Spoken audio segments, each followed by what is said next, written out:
가난한 집안 사정. 나는 경기 북부 한적한 마을 의정부와 양주시 사이 그 어딘가에 자리 잡은 낡은 빌라에서 어린 시절을 보냈다.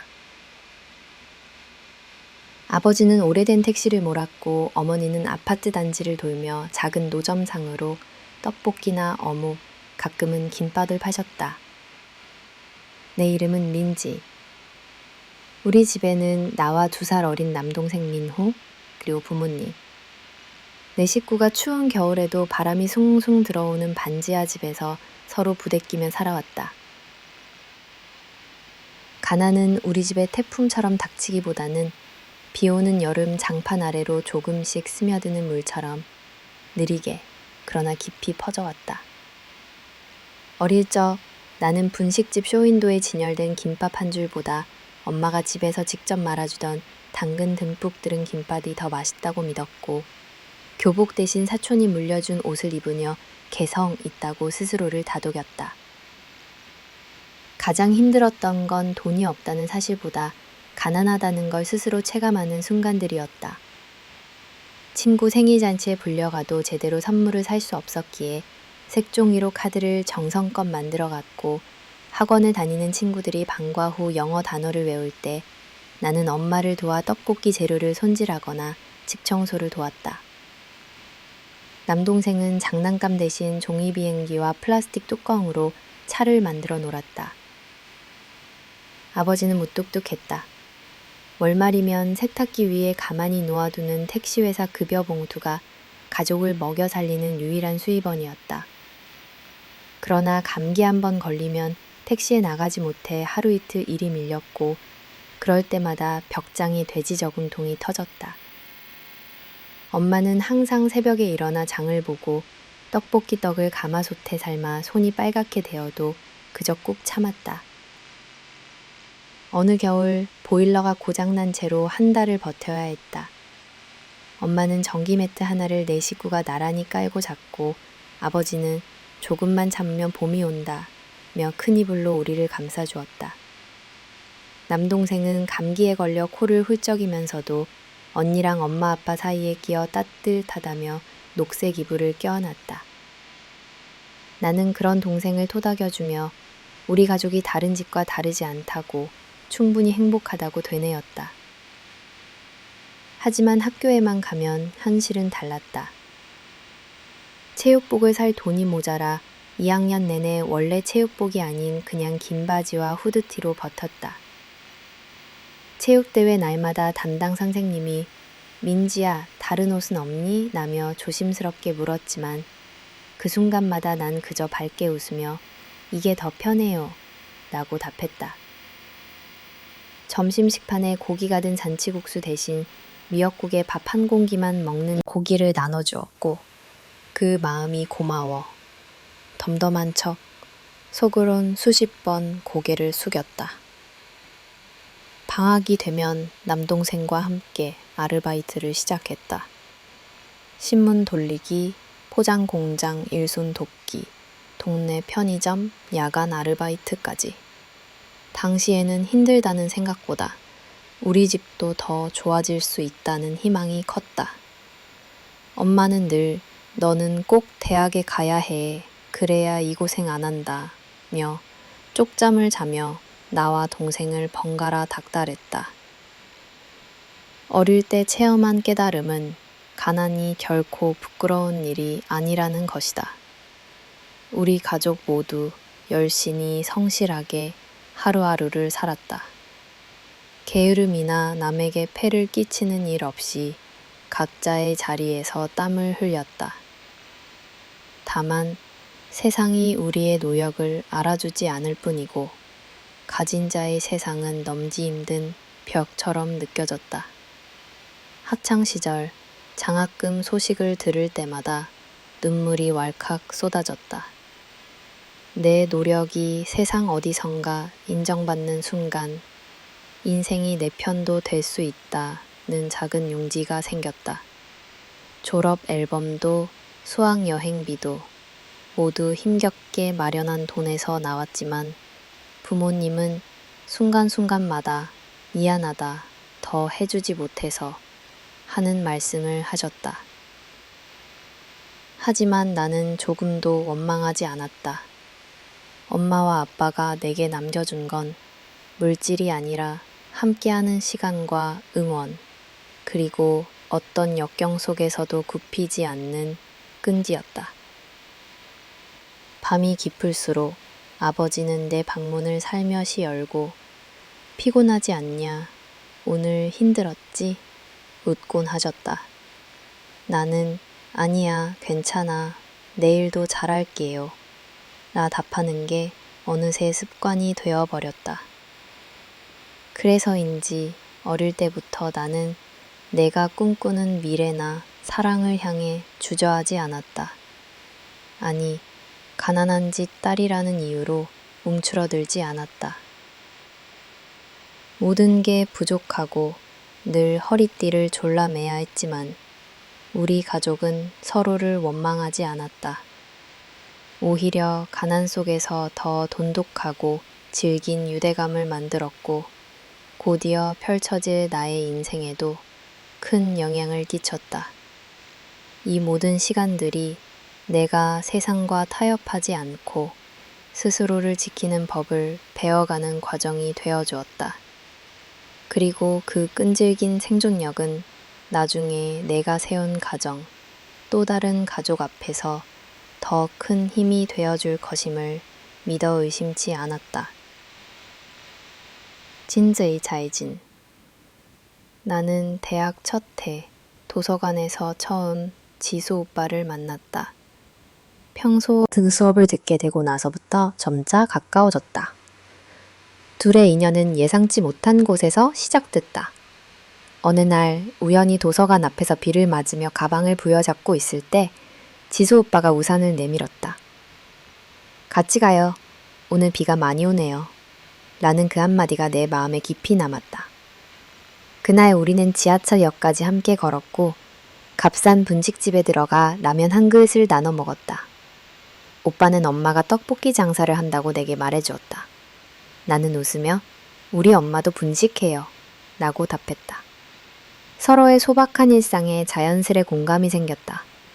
오빠는 어릴 때 아버지를 여의고 어머니와 단둘이 살아왔다고 했다. 그 얘기를 들으면서 나는 그가 겉으론 조용하고 강해 보여도 속으로는 외로움과 홀로 싸워왔다는 사실을 느꼈다. 나 또한 가난한 집에 책임감 많은 딸이었기에 내 마음은 그에게 조금씩 열리기 시작했다. 배려심 깊고 책임감 강한 오빠는 나와 비슷하게 가족을 위해 늘 손해보는 쪽을 택해왔다는 것도 알게 됐다. 시간이 흐를수록 우린 서로의 연약함을 숨기지 않게 되었다. 오빠는 늦은 밤마다 내게 문자를 보냈다. 오늘은 힘들었지? 내일은 더 괜찮을 거야.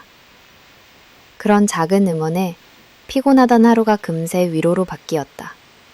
같이 공부하면서 웃고 때론 각자 집안의 근심 걱정을 털어놓았다.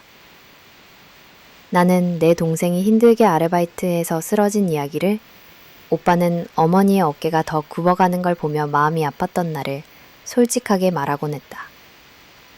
불안과 외로움 속에서도 서로는 작은 등불이 되었다. 정식으로 사귀게 된 건 아마도 둘 다 자신도 모르게 서로에게 기대게 되었을 무렵이었다. 캠퍼스 축제 때 오빠가 나를 위해 손편지를 써줬다. 수줍게 꺼낸 봉투 안에는 너와 있으면 왠지 세상이 더 따뜻해지는 것 같아. 넌 정말 소중한 사람이야. 라는 한 줄이 적혀 있었다. 그 고백이 어쩐지 남들처럼 대단한 이벤트가 아니라서 더 감동적이었다. 사랑이란 누군가의 특별함을 확인받는 것이 아니라 고된 현실 속에서도 다시 살아갈 용기를 얻는 일임을 알게 됐다. 데이트도 언제나 소박했다. 연남동의 조그만 카페 대신 학교 앞 포장마차에서 우동을 나눠 먹었다. 영화관 데이트 대신 집 근처 산책로를 걸으며 오래된 벤치에 앉아 쉬었다. 오빠는 종종 나중에 꼭 너 행복하게 해주고 싶다고 했지만 나는 이미 지금 이 순간이 행복하다고 제잘거렸다. 우리에게 돈이나 화려함 대신 서로 옆에 있다는 것만으로 충분했다. 하지만 사랑은 달콤함만 가득한 감정이 아니었다. 각자의 삶, 가족, 미래에 대한 불안이 늘 그림자처럼 따라다녔다. 나는 가끔 누군가의 반대나 편견 혹은 가난 때문에 우리가 멀어지는 건 아닐지 두려웠다. 오빠는 혹시 네가 후회하진 않을까, 내 인생에 짐이 되는 건 아닐까, 라는 걱정을 자주 했다. 하지만 서로를 진심으로 믿었기에 함께라면 어떤 곤란도 견뎌낼 수 있다고 다짐했다. 어느 겨울 오빠가 아프게 감기에 걸려 끙끙 앓을 때 나는 몰래 죽을 끓여 들고 갔다. 허름한 원룸, 동그랗게 웅크리고 누운 오빠를 보며 이 사람을 지켜주고 싶다는 마음이 들었다. 오빠는 손을 잡으며 고맙다며 한참이나 내 어깨를 빌려 울었다. 사랑은 슬픔도 기쁨도 약함도 있는 그대로 나누는 것이었다. 현실의 고단함 속에서 우리는 더더욱 서로에게 깊이 스며들었다. 그렇게 대학 생활 내내 우리는 서로의 등불 같은 존재가 되었다. 상처 입은 마음이 조금씩 따뜻해지고 두려움 대신 희망이 싹떴다. 나는 우리 사랑이 너무 소박해서 언젠가는 사라질지도 모른다는 막연한 서운함 대신 이 소박함이야말로 진짜라는 굳은 확신을 가지게 됐다. 옛 시댁과의 만남, 그리고 새로운 생활. 결혼식이 끝나고 정식으로 지수 오빠의 가족이 된 뒤 내 삶은 완전히 달라졌다. 처음에는 생각보다 어색하지 않을 거라 믿었다. 어린 시절부터 부모님과 동생을 위해 맞벌이와 집안일을 해온 나였기에 낯선 환경도 금세 적응할 수 있으리라 자신했다. 하지만 시댁은 내가 상상했던 것과는 조금 달랐다. 시어머니 영숙 씨는 평범한 시장 상인이었다. 늘 새벽 시장을 누비며 김치와 밑반찬을 팔았고 돌아오는 길엔 손에 무거운 짐을 들고 오셨다.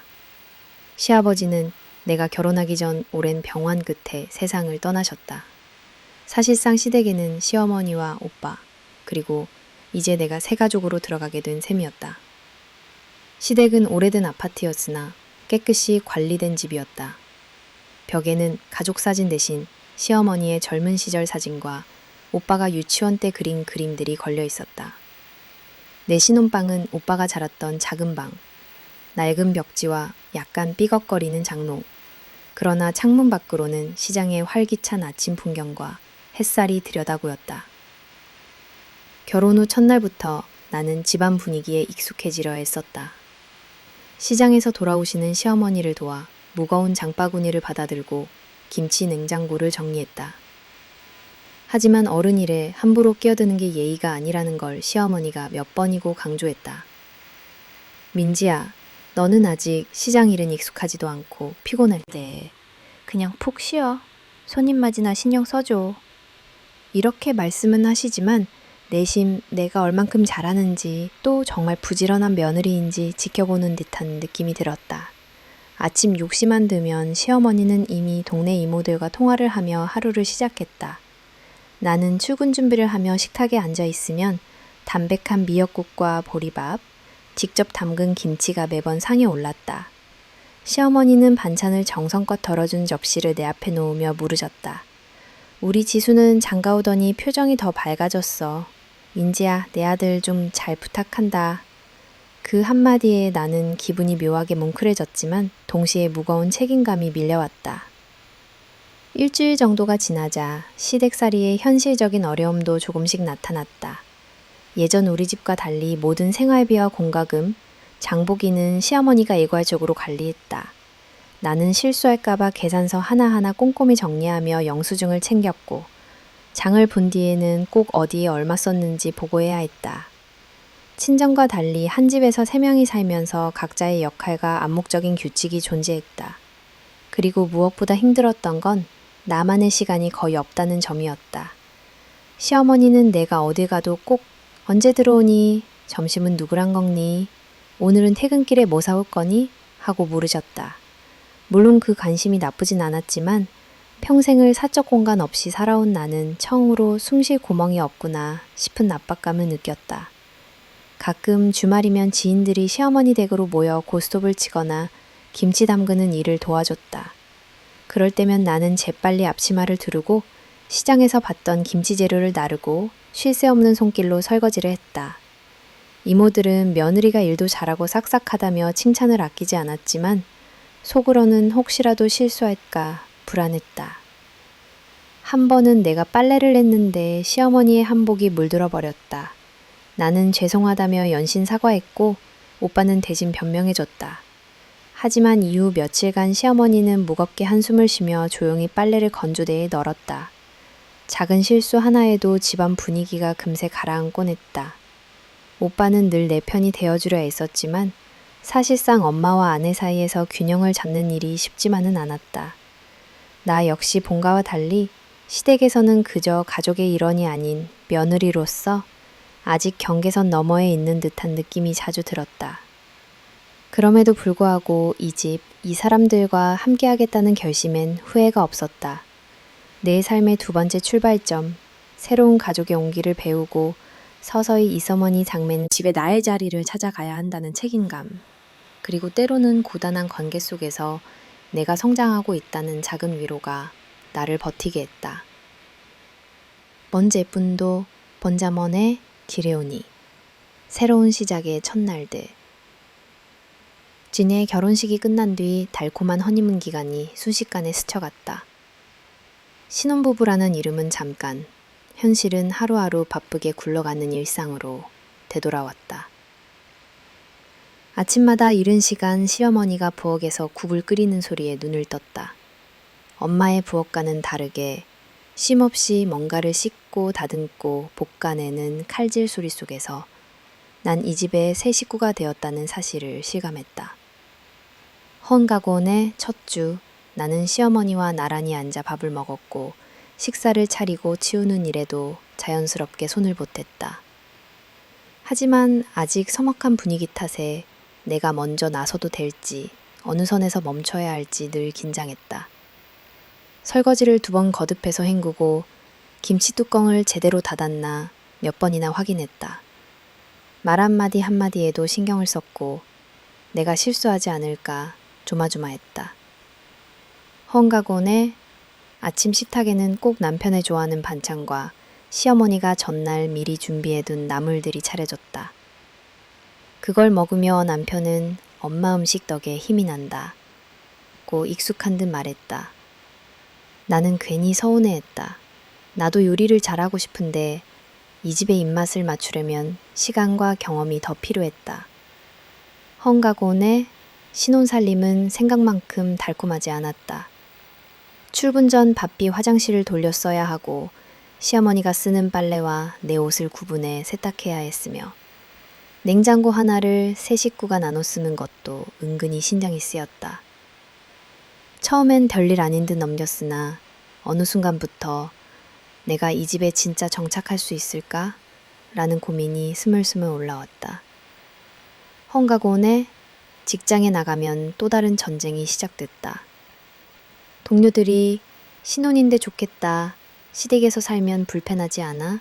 속삭일 때마다 애써 웃으며 괜찮아요, 시어머니도 참 좋으세요 라고 대답했다. 하지만 저녁이 되어 집에 들어오면 피곤한 내 표정을 본 시어머니는 회사 일 힘들지? 젊을 때 고생하는 거야 라고 조언했다. 그때마다 문득 친정엄마가 보고 싶어졌다. 헝가곤에 가끔 남편이 늦게 귀가하는 날에는 시어머니와 단둘이 저녁을 먹었다. 서먹함이 더 커졌고 어색하게 식사와 사소한 대화만 오갔다. 우리 지수 어릴 땐 밥도 잘 안 먹었는데 민지가 오니 더 든든하다 며 격려하실 때면 기분이 좋으면서도 어쩐지 더 부담스러웠다. 잘해 사고가 있었다.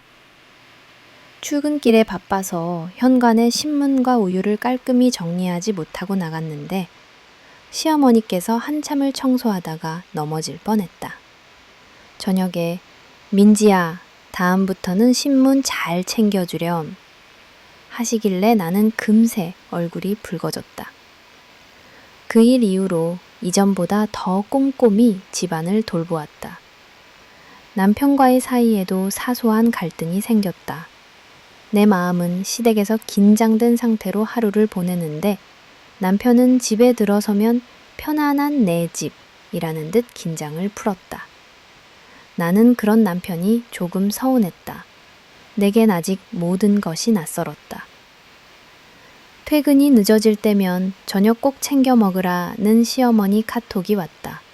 감사하면서도 가끔은 부담스러웠다. 내 공간, 내 시간마저 누군가에게 보고해야 하는 새로운 질서를 배우는 게 쉽지 않았다. 일상은 반복됐고 서툰 고비마다 스스로를 다그쳤다.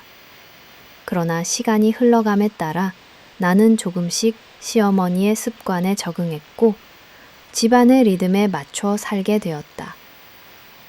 어느새 장을 볼 때면 시어머니가 좋아하는 도라지와 남편이 자주 먹는 계란을 챙겨 바구니에 담았다. 주말 저녁에 셋이 모여 도란도란 TV를 보거나 시장에서 김치를 담그는 일도 특별한 이벤트가 되었다. 비록 완벽한 신혼은 아니었으나 내 삶의 새로운 빈틈, 그리고 작지만 진짜 가족의 온기가 조금씩 채워졌다. 나는 그렇게 하루하루 조금씩 이 집의 며느리, 이 가족의 작은 딸로 성장해가고 있었다. 작은 갈등이 서서히 시작되다 새로운 생활에 어느 정도 익숙해질 즈음 가족 사이에는 미세한 균열이 생기기 시작했다. 나름대로 노력하며 시댁의 리듬에 맞춰 살고 있었지만 결이 다른 사소한 사고방식과 소통 방식이 점차 드러나며 작은 갈등이 싹 텄다. 가장 먼저 부딪힌 것은 집안 살림 방식의 차이였다. 나는 집안일을 한 번에 몰아서 효율적으로 끝내는 편이었다. 그러나 시어머니는 살림이란 건 조금씩 틈틈이 하는 거야 라며 밥 짓는 일부터 정리까지 하나하나 세세하게 신경 썼다.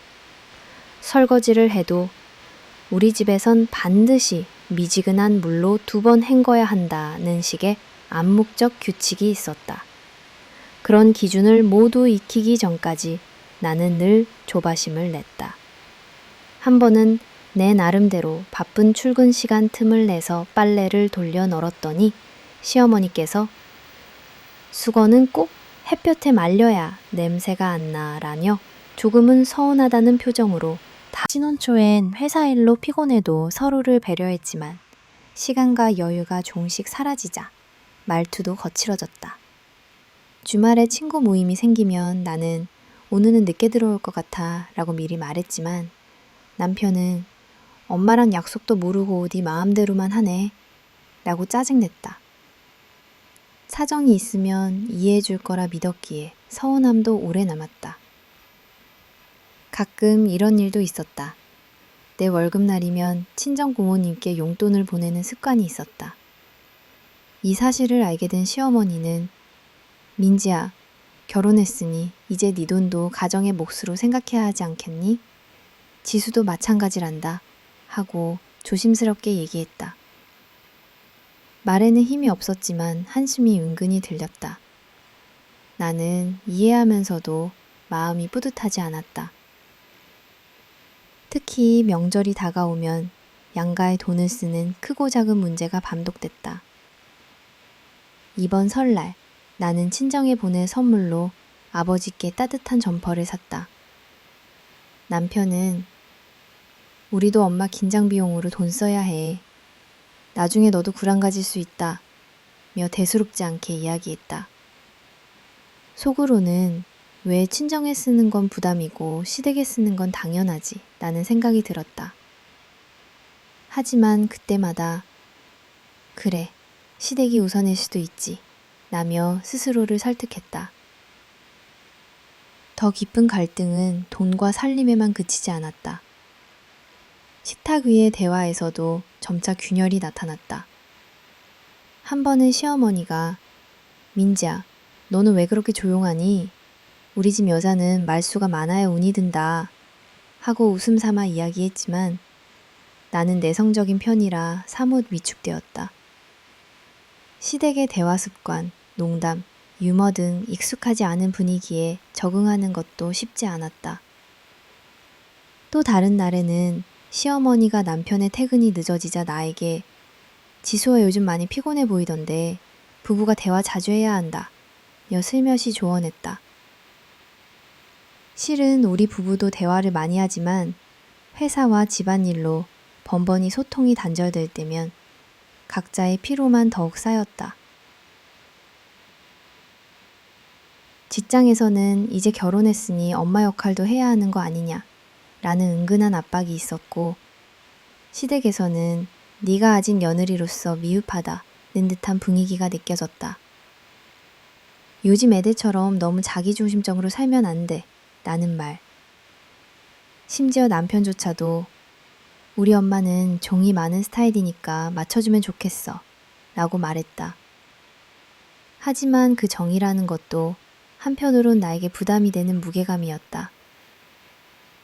갈등이 쌓이면서 나는 가끔 친정엄마에게 이럴 땐 어떻게 해야 할까 전화를 걸기도 했다. 엄마는 네가 맞추려고만 하지 말고 말해봐라 고 했지만 막상 시댁에서는 입이 쉽게 떨어지지 않았다. 나 스스로 착한 며느리로 남고 싶은 욕심과 나만 손해보고 있는 게 아닐까 하는 불안이 교차했다. 이렇듯 작은 갈등은 겉으로 심각하지 않았지만 마음 깊은 곳에 응어리처럼 쌓였다. 집안 규칙을 익히는 문제, 돈의 흐름, 소통 스타일, 가족에 대한 가치관 등 이 모든 게 서로 조용히 충돌하며 작지만 녹직한 파문으로 번져갔다. 그 결과 나는 점점 더 조심성이 많아졌고 내 감정에도 솔직해지기가 어려워졌다. 그러나 나는 아직 이 모든 갈등이 가족이 되어가는 과정이라고 믿었다. 서로가 얼마나 다르고 또 비슷한 부분이 있는지 발견해 가면서 언젠가는 이 작은 균열들이 우리 가족을 더 단단하게 만들 것이라 스스로 다짐했다. 그리고 서툰 듯 하지만 진심을 담아 시어머니, 남편, 그리고 내 자신과 계속 부딪혀보기로 마음먹었다. 이 섭습 경제적 압박에 의해 갈등이 심화되다 결혼 후 시간이 지나면서 집안에 반복해서 돈 문제가 얽히기 시작했다. 단순한 살림 차이, 대화 방식의 갈등에서 이제는 누구를 위해 어디에 우선적으로 돈을 써야 하는가가 가족 관계의 중심축이 되었다. 모든 가족의 경제 사정이 넉넉지 않은 상황에서 작은 지출 하나에도 신경이 곤두섰다. 그러던 중 내 삶을 뒤흔드는 일이 찾아왔다. 그해 겨울 뜻밖의 친정엄마가 중병 판정을 받았다. 예상하지 못한 큰 수술과 입원비가 갑자기 필요해지자 나는 남편 지수에게 어렵게 말을 꺼냈다. 지수, 우리 엄마가 이번에 큰 수술을 받으셔야 해. 치료비를 같이 좀 마련할 수 있을까? 내 목소리엔 절박함이 배어 있었다. 하지만 남편의 얼굴에는 어두운 그림자가 드리워졌다. 그는 한숨 섞인 목소리로 답했다. 우리도 여유가 어딨어. 어머니, 시어머니도 연세 많아서 언제 어떻게 될지 모르는데 지금 우리 형편에 남의 집 고민까지 신경 써야 해? 그 대답은 내 마음을 얼어붙게 했다.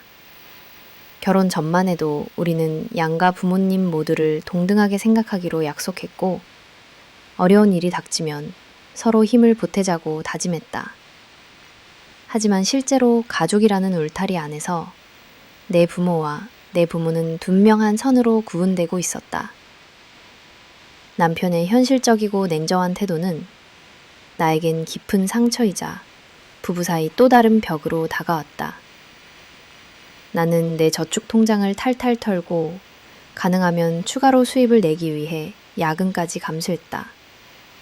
살림은 더 검소해졌고 계산해야 했다. 그 과정에서 자연스레 시댁과의 마찰도 커졌다.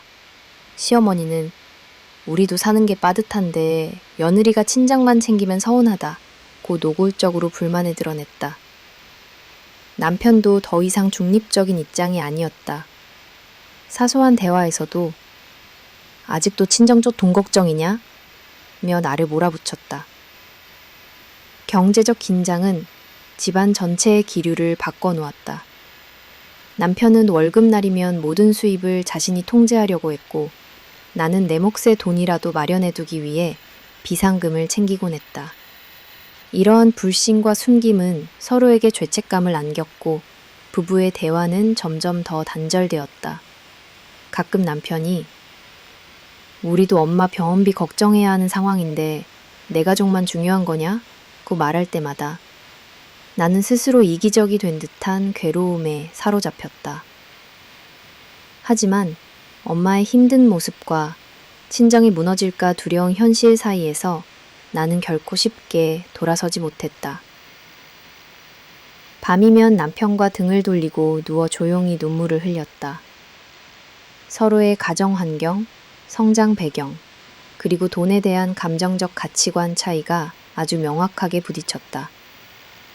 남편은 오히려 아이는 나와 우리 가족이 우선이니 멀리 보자. 언제까지 네 친정에 얽매일 거냐 며 강요했다. 나는 반박할 기운조차 없어 그저 깊은 한숨만 내쉬었다. 부부라면 같은 방향을 바라봐야 한다. 믿었던 마음이 조금씩 흔들렸다. 이 갈등은 평소처럼 사소한 언쟁에서 그치지 않았다. 자연스럽게 가족 행사, 명절, 돌봄 문제까지 번졌다. 명절마다 시댁에서는 양가가 공평해야 한다고 말했지만 실제로는 시댁 중심으로 돌아가는 일정과 가게 운영에 내가 따를 수밖에 없었다. 친정에 갈 시간을 부탁하면 남편은 우리 집안일부터 도와달라는 말을 반복했다. 경제적 여유가 없다는 사실이 모든 갈등의 변명이 되었고 나는 점차 내가 이 집에 사랑받는 가족이 맞나? 의문까지 품게 되었다. 결국 집에는 무거운 침묵만이 남았다. 남편과 나는 각자의 방식으로 애써 예전의 부드러운 어느 날로 돌아가려 했으나 현실이 쌓아올린 불신과 상처만이 커져갔다. 나는 점점 내 가족만을 생각하게 되었고 남편은 나에 대한 기대와 신뢰에서 선을 긋는 듯 했다. 경제 상황이 곧 가족관계와 애정까지 검열하고 통제하는 현실이 내겐 너무 가혹하게 느껴졌다. 한때는 모든 걸 공유할 줄 알았던 부부였지만 돈이라는 현실적 벽 앞에서 나는 처음으로 함께가 아닌 각자의 삶을 준비해야 할지도 모른다는 불안에 휩싸였다. 멀어지고 있었는지도 모른다. 시어머니와 그 이기심, 자녀가 태어난 후 집안의 분위기는 이전과는 또 다른 절로 무겁게 받뛰었다. 첫 아이를 품에 안았을 때 나는 동시에 두려움과 기쁨, 미래에 대한 막연한 걱정을 함께 느꼈다. 하지만 그보다 더 버거웠던 건 시어머니의 변화된 태도였다. 출산 전까지만 해도 따스하게 나를 챙겨주는 듯 했던 시어머니는 손주가 태어나자 나와 내 삶, 내 경계는 무시된 채 오로지 손주를 위한 엄마 역할만을 내게 강하게 요구하기 시작했다.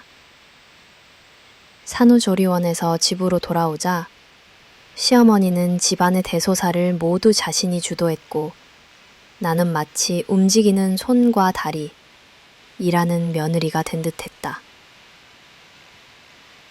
아기는 손이 많이 가니까 네가 직장은 잠깐 쉬고 집에서 잘 돌봐야지. 지수도 힘들고. 시어머니의 말은 당연하다는 듯 내게 희생을 요구하고 있었다. 내가 경제적 손해를 감수하고 휴직을 결정하자 생활비에 대해선 조금도 양보가 없었다. 네가 벌던 돈이 줄어든다 해도 집안 살림비는 계속 똑같이 내야지. 요즘은 며느리도 가정 경제에 참여해야 하니까. 이런 상황 속에서 나는 깊은 무력감을 느꼈다. 친정 엄마에게 조심스럽게 한탄하면 그래도 시어머니 마음도 이해해봐라. 손주 귀여워서 그런 거지.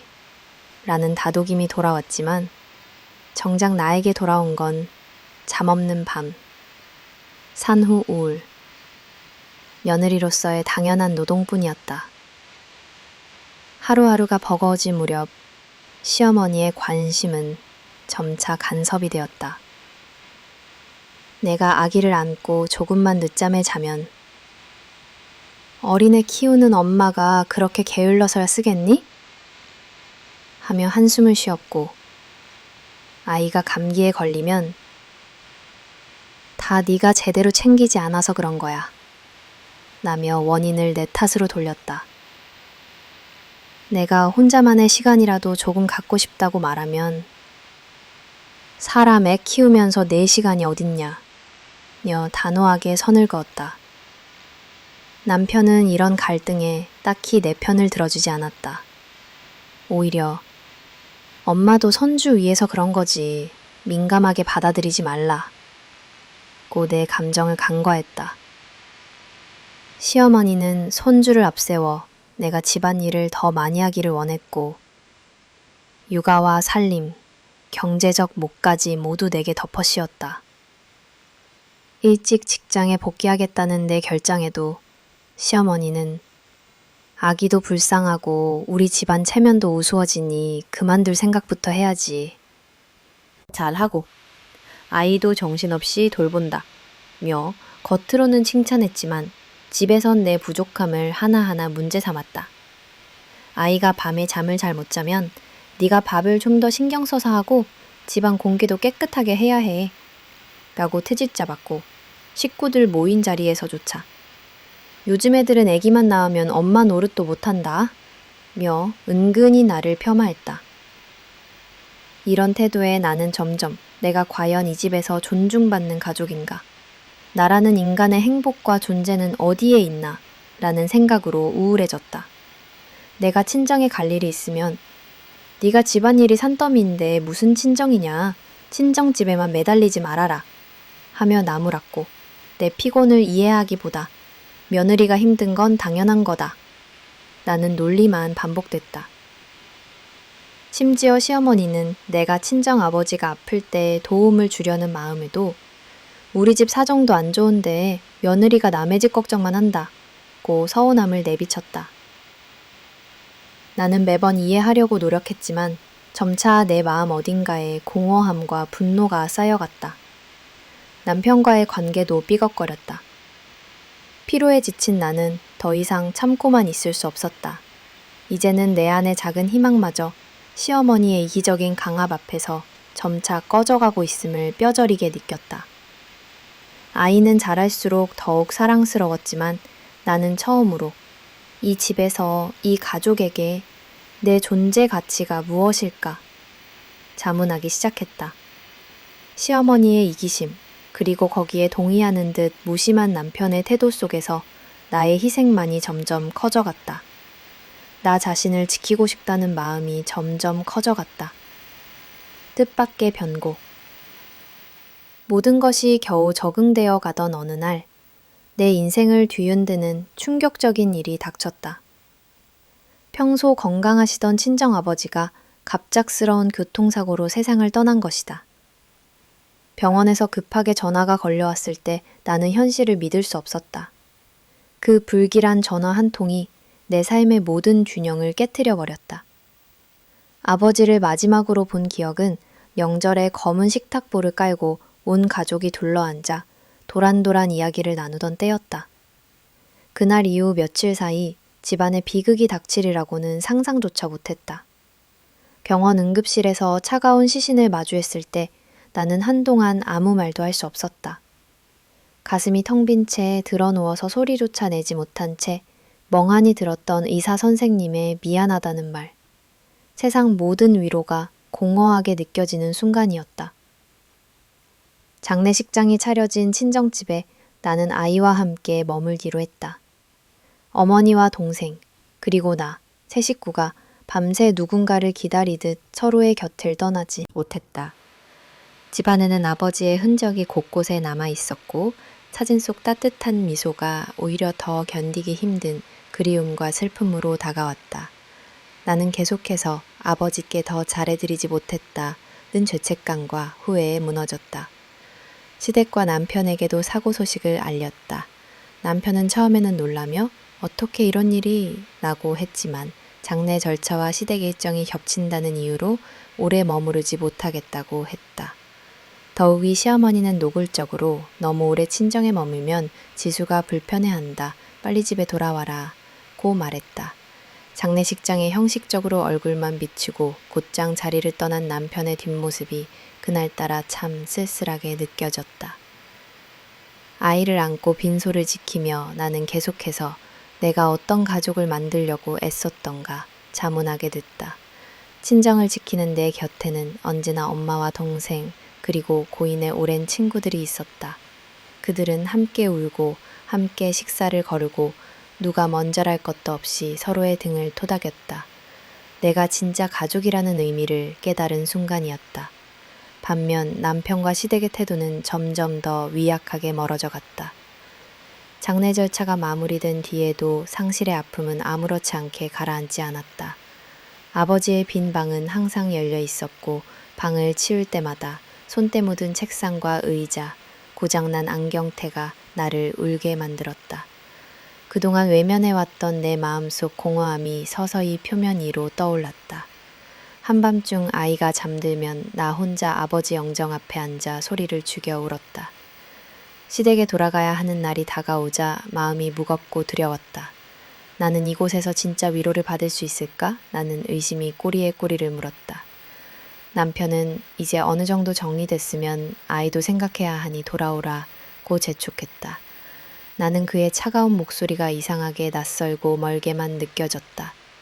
가장 힘들었던 건 내 슬픔을 충분히 드러낼 수 없는 현실이었다. 시댁에선 내가 슬퍼하는 모습을 부담스럽게 여기고 친정에 오래 머무는 것도 못마땅하게 느꼈다. 시어머니께선 내게 여자는 꿋꿋해야 가족도 지킨다 며 당연한 듯 충고했다. 나는 점점 더 속으로 침잠했고 외로움은 커져만 갔다.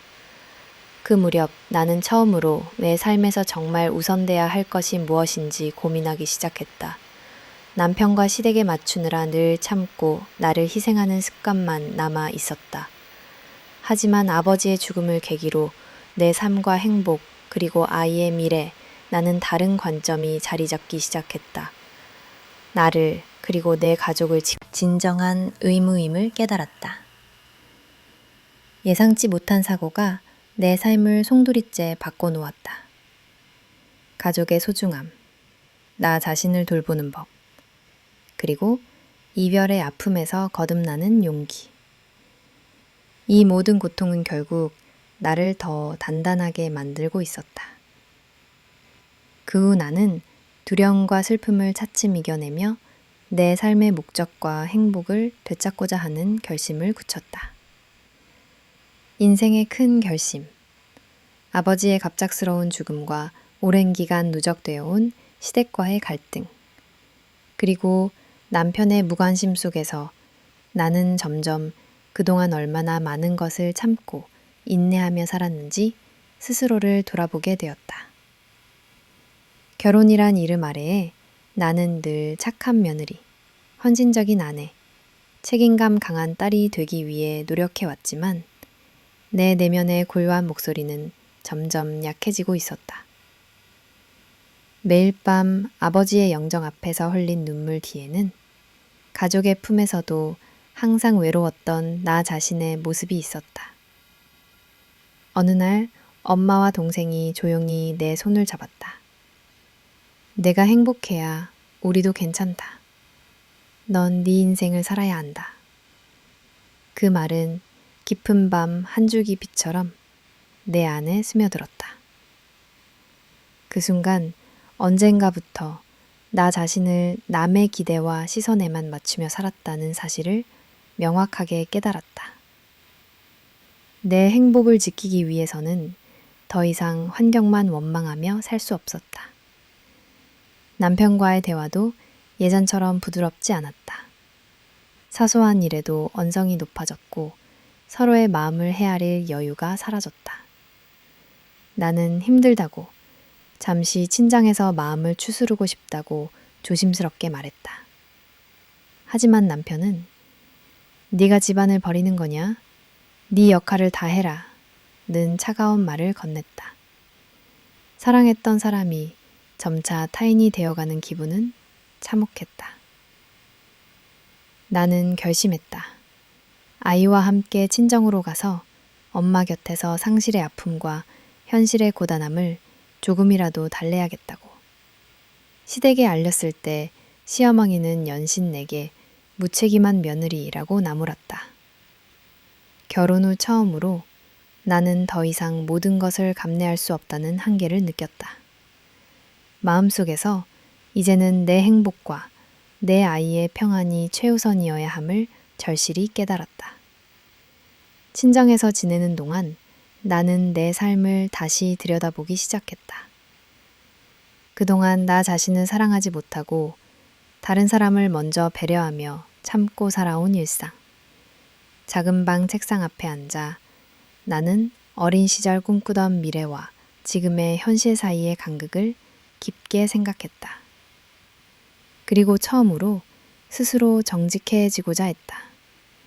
내가 원하는 삶, 즉 아이의 미래, 남편과의 추억까지 어느 것 하나 가볍게 넘길 수 없는 무겁고 아픈 결정이었다. 밤마다 서재에서 아이가 잠드는 소리를 들으며 나도 함께 눈시울을 붉혔다. 내가 잘못 선택한 것은 아닐까 하는 불안, 그리고 내가 아이에게 상처만 주는 건 아닐까 하는 죄책감도 끊임없이 일었다. 하지만 그럼에도 또 다른 참음만이 내게 주어진다면 내 인생은 더욱더 무너질지도 모른다는 두려움이 더 컸다. 결국 나는 직접 남편에게 말을 꺼냈다. 우리 이제 각자의 길을 찾자. 서로에게도 아이에게도 더 이상 상처만 주고 싶지 않아. 남편의 얼굴에는 실망과 분노, 그리고 허탈감이 교차했지만 이미 우리의 균형은 오래전에 깨져 있었다. 시어머니는 전화를 걸어 너 때문에 우리 가족이 다 무너진다며 울먹였다. 그 말에도 나는 더 이상 흔들리지 않았다. 내 아이만이, 그리고 내 남은 가족만이 나의 버팀목이었다. 친정에 머무는 시간 동안 나는 회사에 다시 이력서를 내고 작은 알바도 시작했다. 경제적으로 독립하는 것이 두려웠지만 그것만이 내 미래와 아이의 앞날을 지키는 길임을 알았다. 하루하루를 버티며 강해지는 내 모습을 조금씩 실감했다. 무엇보다도 아이가 아무런 걱정 없이 나와 함께 웃을 때 나는 어느새 아픔을 딛고 새로 일어설 힘을 얻고 있었다. 진짜 인생의 결심이란 남이 정해준 길이 아니라 내가 선택한 길을 당당히 걸어가는 것이다. 더 이상 예전처럼 내 감정을 억누르고 체념하지 않는다. 나는 아버지의 빈자리가 남긴 깊은 상처를 안고 새로운 삶의 방향으로 내디뎠다. 이제 더는 누구도 아닌 나 자신을 위한 인생을 걸어가고자 한다. 페달음과 나만의 행복 선택.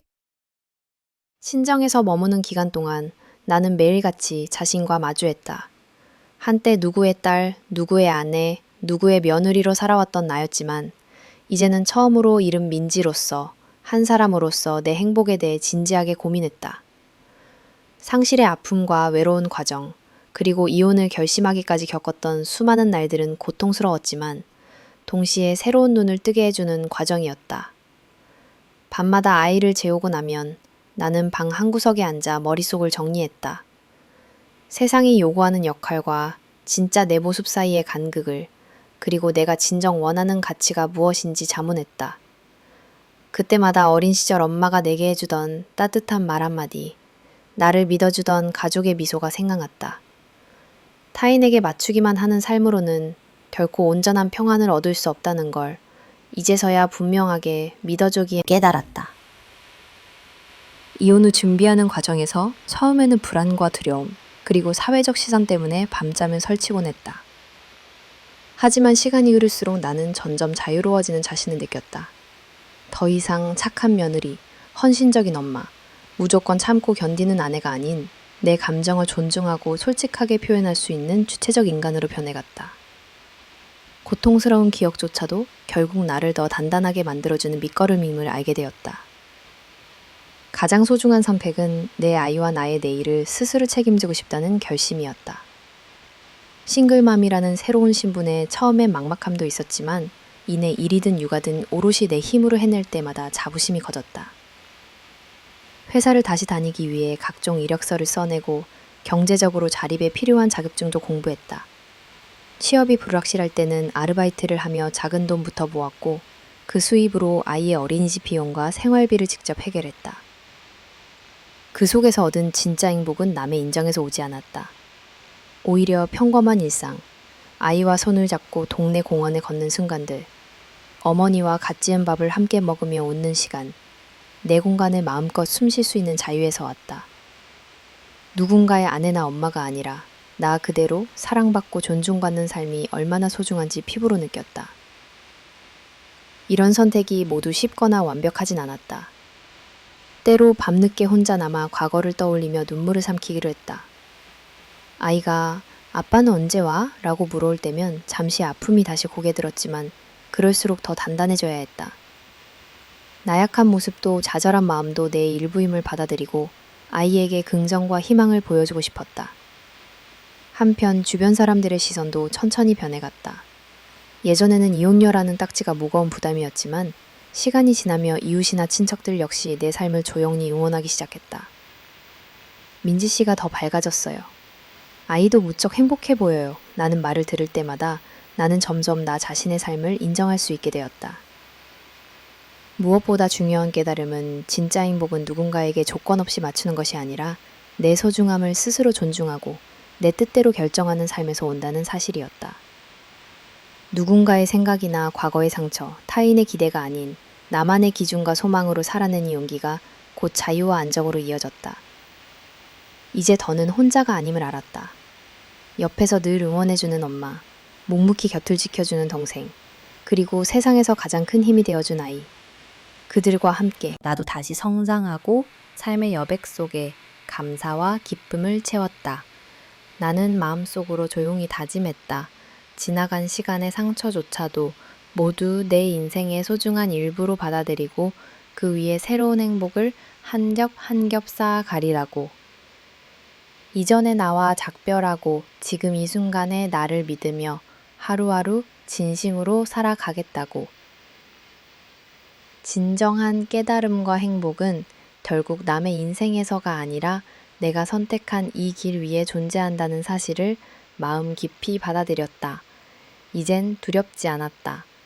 앞으로 펼쳐질 내 삶도 온전한 나를 위한 축복임을 믿으며 나는 내가 선택한 길을 힘차게 걸어 나아갔다. 이혼과 새로운 시작.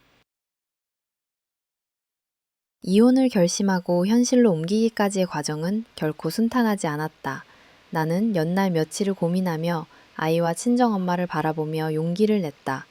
법원에 가서 이혼 서류를 접수할 때 손이 떨리고 숨이 가빠왔다. 종이에 도장을 찍는 순간 그동안 견뎌낸 나날들과 앞으로의 불확실한 미래가 한꺼번에 몰려왔다. 남편과 나는 담담하게 합의했지만 서로의 젖은 눈동자 속에는 서운함과 불안, 그리고 미련마저 흐르고 있었다. 이혼 소식이 시댁에 전해졌을 때 시어머니는 곧바로 전화를 걸어 거친 감정을 드러냈다. 네가 우리 가정을 다 망쳤다. 애엄마 자격 없다. 며 목소리를 높였다. 그러나 나는 예전처럼 무조건 참지도 죄송하다는 말만 반복하지도 않았다. 차분하게. 저는 더 이상 이 결혼에서 행복이나 존재 가치를 느낄 수 없습니다. 아이와 저의 삶을 다시 시작해야겠어요. 라고 답했다. 시어머니는 쉽게 수긍하지 못했지만 이번만큼은 내 결심이 흔들릴 이유가 없었다. 남편 역시 마지막 순간까지 정말 포기할 거냐, 한 번만 더 생각해 볼 순 없겠냐고 붙잡았지만 나는 충분히 노력했으며 이젠 각자의 새로운 길을 걷는 것이 서로에 대한 배려임을 분명히 했다. 아이를 두고 가정법원에서 양육권 협의를 할 때 나는 자신보다 아이의 행복을 먼저 생각하려 애썼다. 남편도 결국에는 내 뜻을 우리는 정식으로 법적 이혼 절차를 마쳤다. 이혼 후 처음 맞이한 아침, 나는 낯선 해방감과 막막함 사이를 오갔다. 혼자 아이를 챙겨 등원시키고 집으로 돌아오는 길엔 마음이 덩그러니 비워진 것 같았다. 오랜만에 내 이름으로 된 통장을 살피며 경제적 현실도 마주해야 했다. 친정집 한쪽 작은 방에 아이와 마주 누워 있을 때, 엄마, 우리 행복해질 수 있어? 나는 맑은 질문에 나는 꼭 안으며, 그래, 우리 꼭 행복해질 거야. 라고 다짐했다. 생활은 처음엔 이혼한 지 않았다. 매달 고정적으로 들어오는 수입이 없었기에 아르바이트와 부업을 병행했다. 회사에 이력서를 넣고 면접을 보면서도 아이의 돌봄 문제로 몇 번이고 고민해야 했다. 밤에는 엄마와 허심탄회하게 이야기를 나누기도 하고 스스로를 돌아보며 오랜만에 일기장에 마음을 털어놓기도 했다. 그 사이사이에 옛 남편이 아이를 보러 올 때마다 복잡한 감정에 휩싸였지만 아이 앞에선 늘 밝은 얼굴만 보여주려 애썼다. 주변 사람들의 반응도 제각기 달랐다. 일부는 잘 견뎠다, 용기 냈다며 응원을 보냈지만 누군가는 그래도 가정은 지키는 편이 낫지 않았냐고 조심스레 묻기도 했다. 나는 더 이상 누군가의 시선이나 소문에 마음을 흔들리지 않았다. 시간이 흐를수록 내 선택을 받아들이고 또 나와 아이의 웃음이 더 자연스러워지는 걸 보게 되었다. 가끔 친구들과 작은 카페에 모여 얘기를 나누거나 공원에서 아이와 산책을 하면서 나는 내 삶에 진짜 여유와 평온이 찾아온 것을 느꼈다. 예전엔 집으로 돌아가는 길이 늘 무거웠지만 이젠 오롯이 나와 아이만의 세상이 펼쳐진다는 설렘이 있었다. 가장 큰 변화는 내 자신에 대한 태도였다. 과거에는 늘 남을 실망시키지 않으려 애쓰고 착한 며느리, 성실한 아내, 듬직한 딸의 틀 속에 자신을 가두었다. 이제는 나 스스로의 감정과 욕구를 인정하고 작은 성취 하나에도 스스로를 격려했다. 생활이 경제적으로 넉넉하지는 않았지만 점차 일을 다시 배우면서 전문성도 키웠다. 자격증을 취득하고 일거리도 늘려나가면서 자립의 의미를 온몸으로 실감했다. 아이 역시 조금씩 안정감을 찾기 시작했다. 괜찮아, 엄마가 있으니까 라는 아이의 한마디가 그 어떤 위로보다 컸다.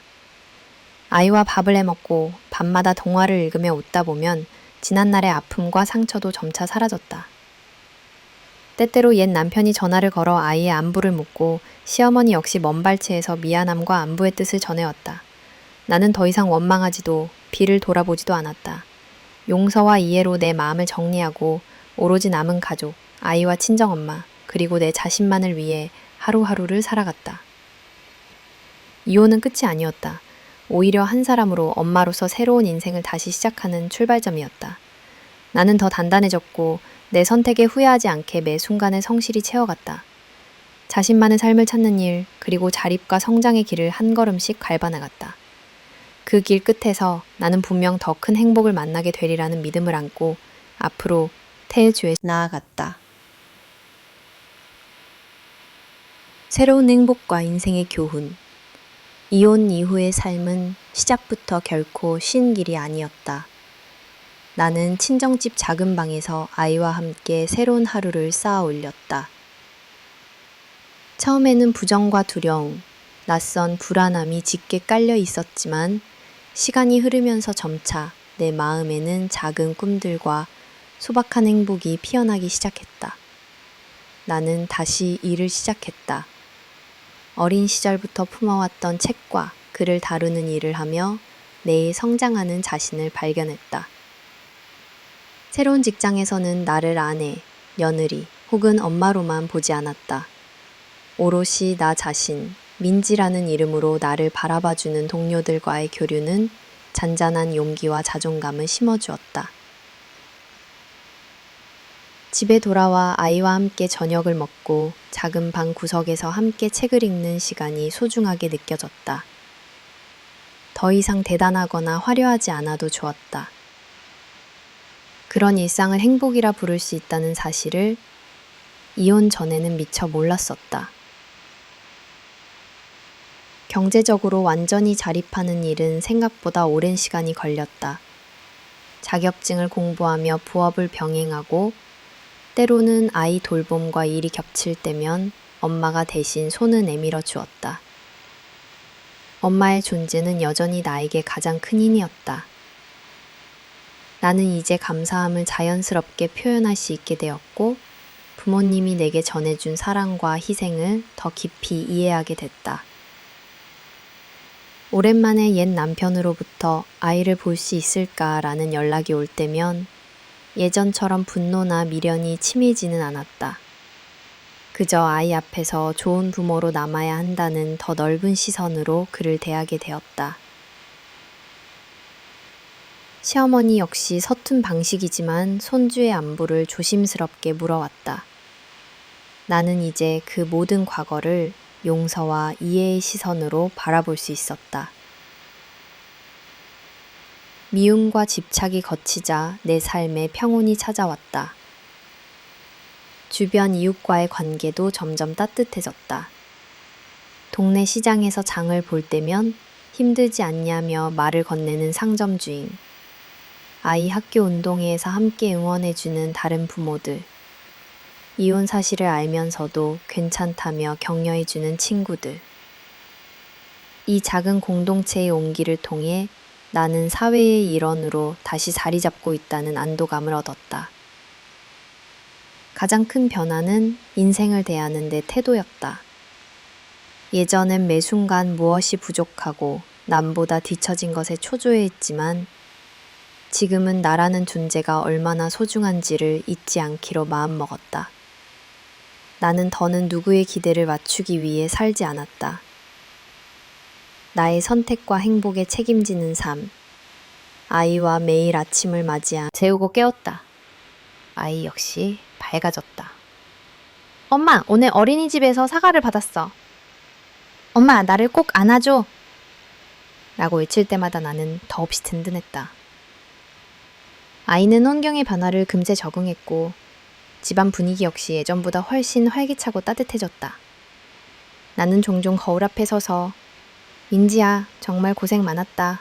여 스스로를 쓰다듬었다. 인생의 가장 귀한 교훈은 진정한 행복은 누군가의 인정이나 조건이 아니라 자신의 용기, 선택, 그리고 소소한 감사에서 시작된다는 사실이었다. 때로는 시련이 뜻밖의 성장과 자유로 이끌기도 하고 하나의 상처가 또 다른 희망의 문을 열기도 한다는 걸 비로소 체험적으로 깨달았다. 두 해가 흐르는 동안 나는 작은 전셋집을 내 이름으로 계약했고 아이와 함께 살아가는 집에 꽃을 놓고 서가 한 구석에 아버지 사진을 모셔두었다. 삶의 여백마다 아픔과 기쁨이 공존했지만 나는 꾸준히 앞으로 나아갔다. 사람들은 여전히 혼자서도 괜찮냐, 후회는 없냐고 묻곤 했다. 나는 미소 지으며 대답한다. 모든 시간이 선물이었고 지금의 내가 바로 인생의 답입니다. 이제 나와 내 아이의 웃음, 그리고 곁에 있는 가족, 꿈을 향한 소박한 열정이 나를 전보다 훨씬 강하고 단단한 사람으로 만들었다. 앞으로의 삶이 또 어떤 변화를 가져올지 모르지만 나는 두렵지 않다. 내 선택을 사랑하고 내 길을 지키며 하루하루를 감사하게 살아갈 것이다. 진정한 행복이란 결국 내 삶에 내가 사랑하는 용기에서 비롯된다는 걸 나는 이 모든 여정을 통해 깊이 깨달았다.